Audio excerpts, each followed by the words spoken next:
Une jeune mère aimante et fille de shérif est enlevée à son domicile. S'ensuivra la plus grande chasse à l'homme pour retrouver son agresseur et la maman en vie. Voici leurs histoires. Denise Amber Lee est une jeune femme qui est née le 6 août 1986 à Englewood en Floride. Elle était la fille du sergent Rick Goff qui travaillait alors au bureau du shérif dans le comté de Charlotte en Floride et sa mère était Sue Goff. Plus tard, elle fit la rencontre de Nathan. Peu de temps après leur premier rendez-vous, celui-ci qui deviendra son futur mari lui achète une bague en forme de cœur de $40 qu'elle n'a jamais enlevée. Nathan prend la décision d'occuper 3 emplois afin que Denise, mère aimante, puisse rester à la maison qu'elle louait à Northport afin d'élever ses 2 jeunes garçons. La journée du 17 janvier 2008 a commencé comme toutes les autres. Nathan Lee était au travail ce jeudi pendant que sa femme Denise était à la maison avec les 2 autres enfants. Elle l'a appelé vers 11h21. Parmi les sujets abordés, il y avait le beau temps. Le couple a décidé que les fenêtres devraient rester ouvertes chez eux. Elle a dit qu'elle les avait déjà ouvertes. De là, Nathan met ensuite un terme à la communication puisqu'il devait reprendre le travail. Denise se trouvait sur le porche arrière de sa maison. Alors qu'elle coupait les cheveux de son fils aîné Noah, 2 ans, elle fut interrompue par un prédateur qui avait passé sa journée à rouler dans le quartier pour faire du repérage. Le prédateur décide alors d'enlever Denise chez elle, puis la conduit attachée dans son véhicule. Denise l'aurait suivi afin qu'il ne fasse pas de mal à ses 2 enfants. 2 heures plus tard, Nathan, qui a terminé le travail, arrive à la maison vers 15h30 pour retrouver les fenêtres fermées. Sa femme avait alors disparu et les enfants étaient seuls à la maison et le plus jeune posé dans son berceau. Il panique alors et décide à faire appel au 911. Un voisin donnera un détail important puisqu'il a vu une voiture arriver chez les Lee vers 14h. La voiture a par la suite été identifiée comme une Chevrolet Camaro vert foncé de Michael King. Michael King est né le 4 mai 1971. Il a suivi une formation de plombier, mais avait été au chômage depuis plusieurs mois et risquait de perdre sa maison de Northport en Floride. Il était marié. Il avait un quotient intellectuel faible suite à un accident qu'il avait eu lorsqu'il faisait de la luge alors qu'il était enfant. À la suite de cet incident, son cerveau avait été touché. Une fois averti, le père de Denise, qui était alors détective, a fait appel à tous les organismes d'application de la loi de l'État, du comté et des municipalités de la région pour rechercher sa fille Denise et son ravisseur immédiatement après son enlèvement. Ce fut d'ailleurs l'un des efforts de recherche coopératifs les plus massifs que ce domaine n'ait jamais connu. Pendant ce temps, Denise a été emmenée au domicile de King à Northport, en Floride, où il a mis en place ce que l'accusation dans le procès appellera par la suite une salle du viol. Du ruban adhésif et d'autres éléments de preuve seront retrouvés dans cette salle par la suite. Elle a ensuite été amenée chez le cousin de Michael King, un certain Harold Muxlow. Là-bas, il empruntera une pelle, un bidon d'essence et une lampe de poche. Denise a profité d'un moment d'inattention de son agresseur et a pu prendre le téléphone portable de celui-ci alors qu'il était hors du véhicule et décide de composer le 911. L'appel dure plusieurs minutes. Denise supplie pour qu'on lui laisse la vie en disant « s'il vous plaît » à 17 reprises. L'opérateur du 911 a compris qu'il se passait quelque chose et a commencé à interroger Denise afin que la police puisse la retrouver. Denise répond alors aux questions du policier tout en faisant semblant de parler à son agresseur. Plus tard, le juge notera à quel point il était inhabituel et rare d'entendre les derniers mots d'une victime de meurtre. Les procureurs ont déclaré par la suite que Denise leur avait donné leurs meilleures preuves et qu'elle avait été prise contre son gré, qu'elle ne connaissait pas son ravisseur et que son meurtre ultérieur avait été prémédité. Elle n'a malheureusement pas été en mesure de donner son emplacement exact. La police n'a pas été en mesure de retracer l'emplacement de la requérante Denise parce que le téléphone utilisé pour passer l'appel était un prépayé. Denise s'est battue pour sauver sa vie, allant jusqu'à subtiliser le téléphone portable du ravisseur pour appeler le 911, un acte qui selon elle lui permettrait de lui sauver la vie, tout comme on nous l'enseigne lorsque nous sommes jeunes. Cet appel sera d'ailleurs diffusé durant le procès.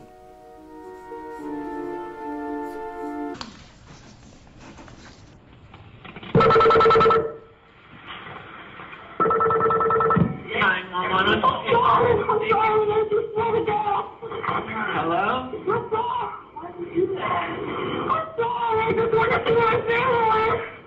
I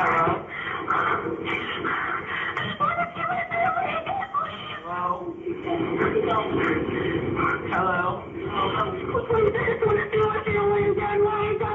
Hello? Please Hello? let me go. Please let me go. I just want to see my family again. Okay. Hello? I'm sorry. Please let me go. Hello? I'm sorry. Please let me go. Please let me go.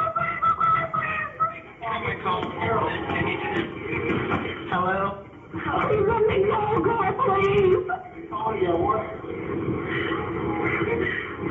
Hello? Help me. What's the address? Help me. What's the address that you're at?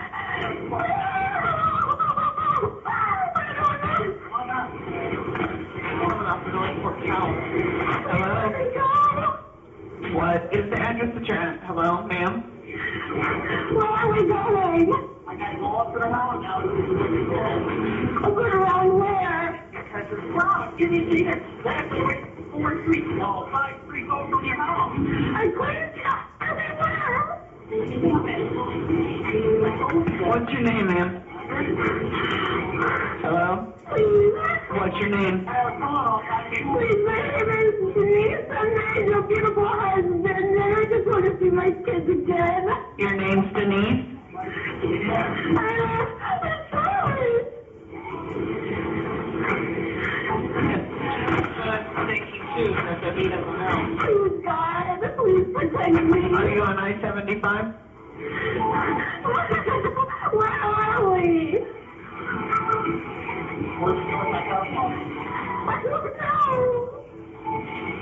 don't know. Please. Please. Where are you at? Can you tell if you're on I-75? I don't know where your phone is. I'm sorry. Can you just tell me where we are? Are you blindfolded if you don't press the button? I don't have your phone. Please, God. Do you know this guy? I don't know where your phone is. I'm sorry. Are you gonna help me? Are you gonna let me out now? Help me.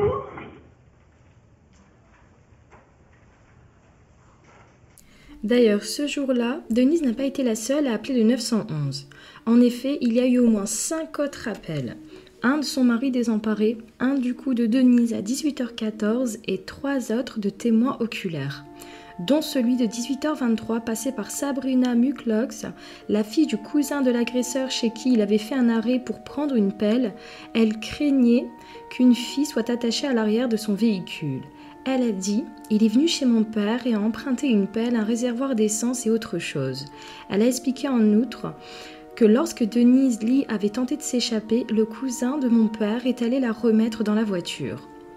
Vers 18h30, un autre témoin a donné au service du shérif local à l'endroit exact du crime qui se produisait juste sous ses yeux.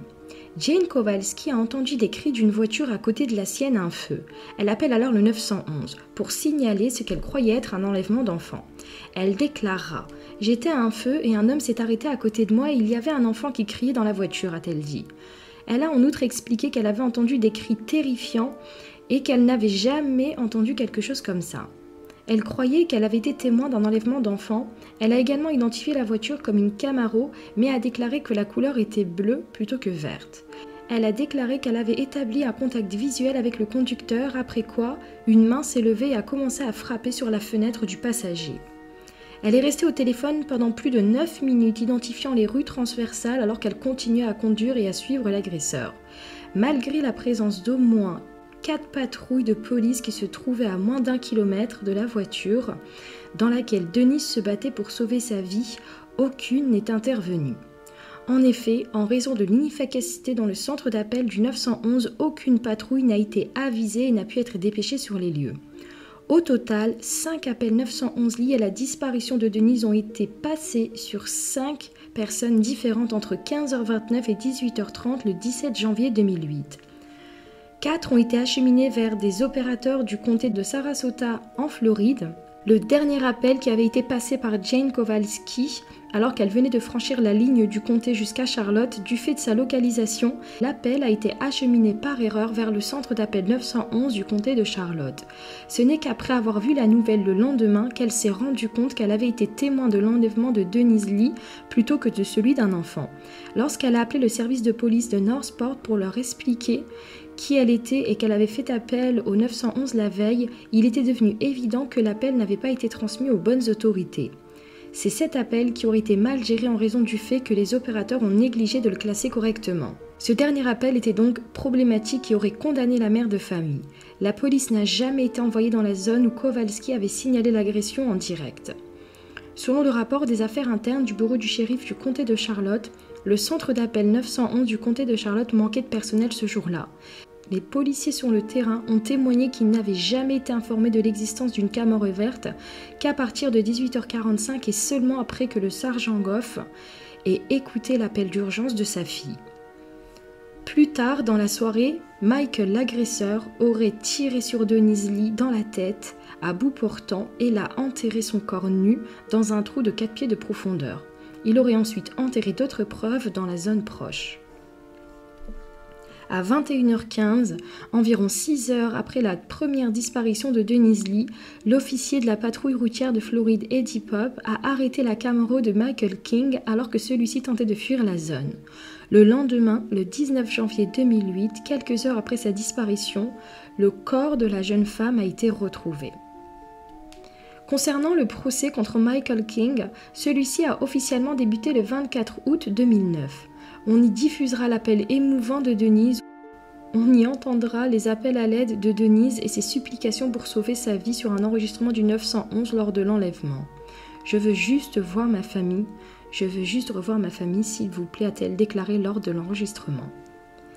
L'accusation a présenté de l'ADN et d'autres preuves médico-légales, notamment des cheveux et des articles personnels de Denise trouvés autour et à l'intérieur de la Camaro de la maison de King et de la tombe. D'autres éléments de preuve comprenaient les vêtements de rechange de King, du ruban adhésif, une douille, la pelle et le téléphone portable de King. L'accusation a également appelé des témoins oculaires dont Jane Kowalski et le cousin de celui-ci. La défense a tenté de créer un doute raisonnable en portant à l'attention du jury la falsification et la contamination des preuves et en suggérant que l'un des amis de King avait commis le crime. Le juge n'a pas approuvé cette dernière défense. Le 28 août 2009, après avoir délibéré pendant seulement 2 heures et 5 minutes, le jury a reconnu Michael King coupable d'enlèvement avec intention de commettre un crime, de coups et blessures sexuelles et de meurtre au premier degré. Le 4 septembre 2009 à 14h45, le jury a prononcé la peine de mort recommandée à l'unanimité, 12 fois contre 0. Michael écope alors de la peine de mort. Le juge a pris en compte le faible quotient intellectuel de celui-ci, notamment la lésion cérébrale passée alors qu'il faisait de la luge durant son enfance et le fait qu'il était déprimé en raison d'une rupture de relation et d'une saisie de sa maison. Mais le juge a finalement accordé plus de poids à la nature odieuse et préméditée du crime, au fait que King, un étranger à Denise Lee, l'ait attaché avec du ruban adhésif, qu'il l'ait violé à plusieurs reprises chez lui.